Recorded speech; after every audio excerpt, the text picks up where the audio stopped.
పోలీసులు అంబులెన్స్ పిలిచి తర్వాత హాస్పిటల్ పంపిస్తే అప్పటికే లేటే మధ్యలో చనిపోతే మరుసటి రోజు చనిపోయిన వ్యక్తి భార్యని పిలిపించి అంబులెన్స్లో ఉండే సిబ్బంది ఈ ప్రభుత్వమే ఈ పోలీసు వ్యవస్థనే అతను చంపేశారని స్టేట్మెంట్ ఇప్పించే పరిస్థితికి వచ్చారు. ఇవి కొన్ని కుట్రలో భాగాలు.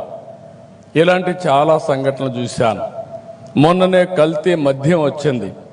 ఈ ప్రభుత్వం ఒకటే చెప్పాను, చాలా స్పష్టమైన ఆదేశాలు ఇచ్చాను. ఎవడు ఎక్కడ తప్పు చేసినా, దోషి ఎక్కడున్నా, ఏ పార్టీ వాడైనా ఎవడైనా సరే యాక్షన్ తీసుకోవాలని చాలా స్పష్టంగా చెప్పాను. దానిపైన మీరు చూస్తే మరుసటి రోజున వరుసగా ఎవరు చనిపోయిన రాష్ట్రంలో ఈ కల్తీ మద్యంతో చనిపోయారని తప్పుడు ప్రచారం చేసి ప్రజల్ని భయభ్రాంతులు చేసే పరిస్థితికి వచ్చారు. ఇలాంటి కొన్ని విషయాలు మీ దృష్టి తీసుకొస్తున్నా. అందుకే పోలీసు వ్యవస్థ జాగ్రత్తగా ఉండాలి, అప్రమత్తంగా ఉండాలి. అప్పుడే ఇలాంటి ఆటలు మనం అరికట్టే పరిస్థితి వస్తుంది. సోషల్ మీడియా ఇంకొక పెద్ద ఛాలెంజ్.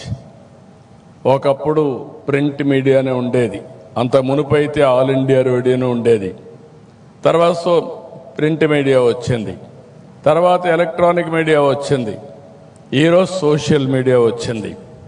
సోషల్ మీడియాకు ఆడిటర్స్ లేరు, ఎడిటర్ లేడు. వాళ్ళు ఏదనుకుంటే అది పెట్టేసి వ్యక్తిగత హననానికి పాల్పడే పరిస్థితికి వస్తున్నారు. అలాంటి సందర్భంలో వచ్చినప్పుడు ఇది ఒక కొత్త ఛాలెంజ్గా మనం తీసుకోవాల్సిన అవసరం ఉంది. ఎంతోమంది నేను చూస్తున్నాను, చాలా బాధపడుతున్నారు, కుమిలిపోతున్నారు. అలాంటి పరిస్థితులు కూడా వస్తున్నాయి. ఇలాంటి కొత్త ట్రెండ్స్ వచ్చినప్పుడు పోలీసు వ్యవస్థ కూడా అలాంటి కొత్త ట్రెండ్లు అరికట్టడానికి ఎక్కడికక్కడ మనం చొరవ తీసుకోవాలి. మనం ముందుకు పోవాల్సిన అవసరం ఉందని చెప్పి కూడా నేను మీకు తెలియజేస్తున్నా. అందుకే ఈరోజు మిమ్మల్ని అందరినీ నేను కోరేది, పోలీసులకు పూర్తి స్వేచ్ఛనిచ్చాం. మీరు కఠినంగా ఉండండి. లా అండ్ ఆర్డర్ కంటే ఏది ముఖ్యం కాదు. ఆడబిడ్డల అఘాయిత్యంగా చేస్తే ఎంతటి వాడైనా సరే, ఒకవేళ తాగిన మైకంలో చేసినా, లేకపోతే పోలీసులు ఏం చేయరనే అహంభావంతో చేసినా, అదే చివరి రోజు వాళ్ళకి కావాల్సిన అవసరం ఉంది. అప్పుడే ఇలాంటి మనం కంట్రోల్ చేస్తామని చెప్పి కూడా నేను మీకు తెలియజేస్తున్నా. మీరు ప్రభుత్వానికి, ప్రజలకు అండగా ఉండండి. మేము మీకు, మీ కుటుంబాలకు మద్దతుగా నిలుస్తాం. మీ కుటుంబ సభ్యుల వైద్య సేవకు మీకోసం 16 నెలల్లో 33 కోట్ల రూపాయలు ఖర్చు పెట్టాం. గ్రూప్ పర్సనల్ యాక్సిడెంట్ ఇన్సూరెన్స్ గత ప్రభుత్వం నిలిపేస్తే మళ్ళీ దాన్ని పునరుద్ధరించాం. కానిస్టేబుల్ నుంచి డీజీపీ వరకు ప్రతి ఒక్కరికి 20 లక్షల నుంచి 45 లక్షల వరకు ఉచిత బీమా కవరేజ్ ఇస్తున్నాం. మరణించిన 171 మంది పోలీసులకు బీమా కింద 23 కోట్లు అందించాం. 2266 మంది పోలీస్ పిల్లలకు మెరిట్ మెమోరియల్ స్కాలర్షిప్ల కోసం 5 కోట్లు ఇచ్చాం.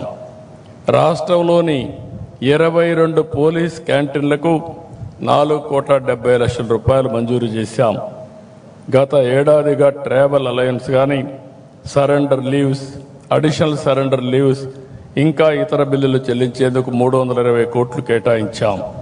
త్వరలో హోంగార్డులకు ఉచిత ఆరోగ్య బీమా, పోలీసు కుటుంబాలకు 30 లక్షల వరకు super top of health insurance కల్పించే ప్రయత్నం చేస్తున్నాం. ప్రభుత్వ ఉద్యోగుల పట్ల సానుకూలంగా ఉన్నాం. మీ అందరికీ తెలుసు, 1924 రాష్ట్రంలో ఒక విధ్వంసం జరిగింది. అన్ని వ్యవస్థలు పతనావస్థకు వచ్చాయి. ఆ రోజు ఎన్డీఏ మేము ఒకటే హామీ ఇచ్చాం, మళ్ళీ రాష్ట్రాన్ని పునర్నిర్మాణం చేస్తామని చెప్పి ముందుకొచ్చాం. 16 నెలలైంది. అన్ని వ్యవస్థల్ని ఎక్కడికక్కడ రీఆర్గనైజ్ చేస్తూ ఆ వ్యవస్థల్ని మళ్ళీ ట్రాక్లో పెట్టే పరిస్థితి తీసుకొచ్చాం. నిన్ననే దీపావళి కానుక కింద ప్రభుత్వ ఉద్యోగులందరికీ ఒక డిఏ ఇచ్చాం. అదే సమయంలో పోలీసులకు మాత్రం డిఏని ఇవ్వడమే కాకుండా సరెండర్ లీవ్ని 2 విడతలుగా నవంబర్, జనవరిలో మీకు చెల్లించే ఏర్పాటు చేశామని చెప్పి కూడా నేను మీకు తెలియజేస్తున్నా.